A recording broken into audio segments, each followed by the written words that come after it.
What's going on? You're in the Beat Sessions. I'm your host, Mitchell Weary. It's Friday, June 17th. Hope you all had a fantastic week. Let's talk about Foals and their new album, Life Is Yours. This is studio album number 7 for the band, and it follows up their 2019 effort, Everything Not Saved Will Be Lost, Part 2. Part 1 was released earlier on that year. An ambitious pair of records, but that ambition definitely paid off. Those two albums were a smashing success and arguably the band's best effort to date.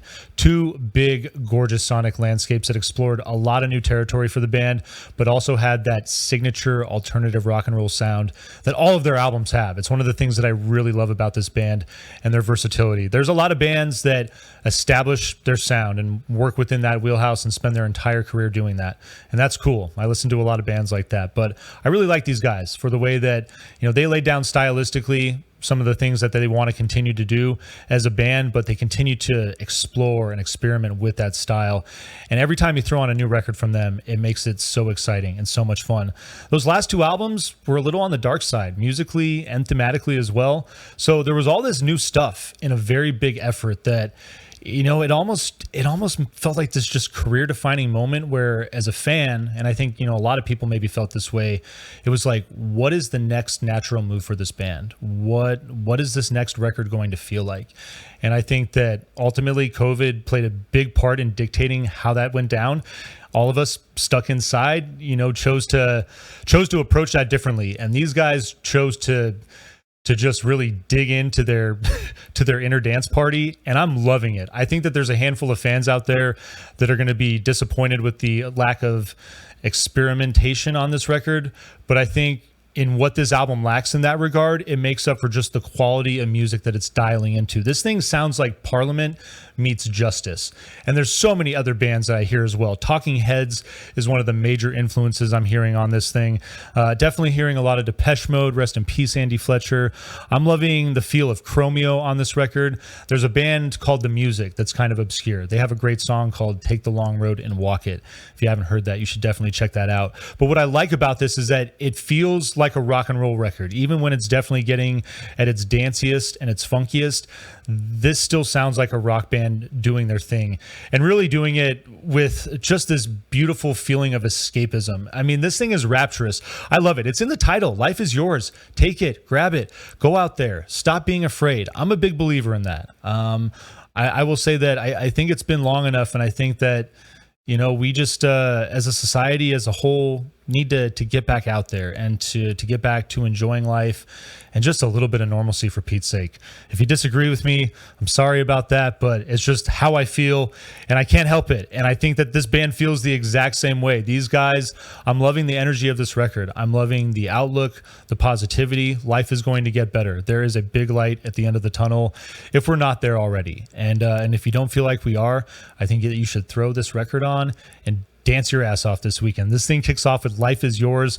I love the driving drums and the staccato synth that bring this thing in.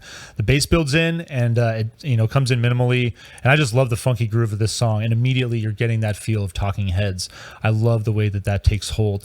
Wake Me Up is your second song. It's got this funky lick that opens this thing up. I really like the groove and just the way that this thing keeps going. The tempo's great. Definitely has that George Clinton feeling a little bit of Justice there as well.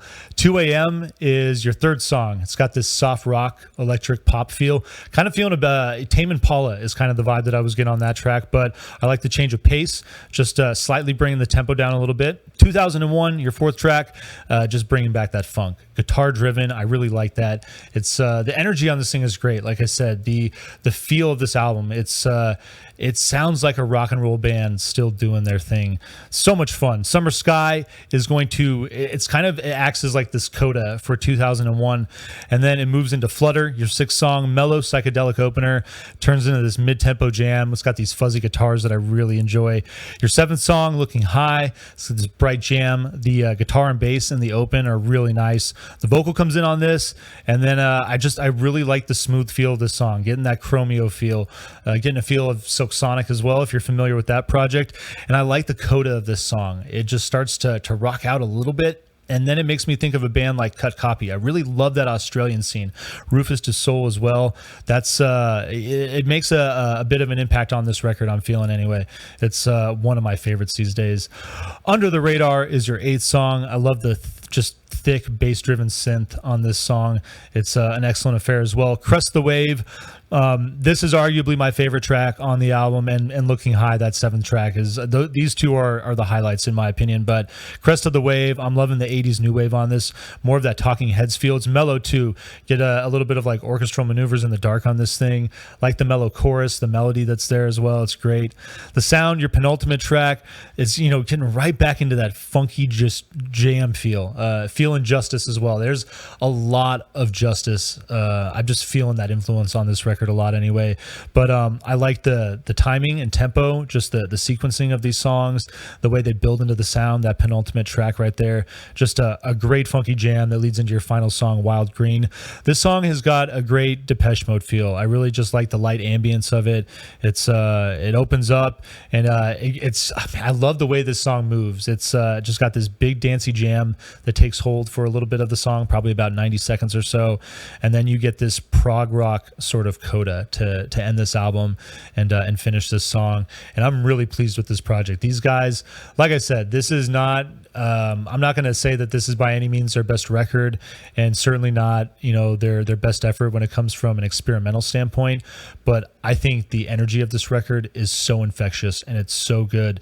And while there's a lot of this going on, I feel like Foals are doing it better than most of those outfits out there. So we're going to vinyl please this thing for sure to kick the weekend off. Hope you enjoyed this record. Hope you find this review helpful. Please like this video, share it, subscribe to the channel, do all the things to help me blow this project up in 2022, and stay tuned throughout the week for more album reviews. We will see you next time on the Beat Sessions.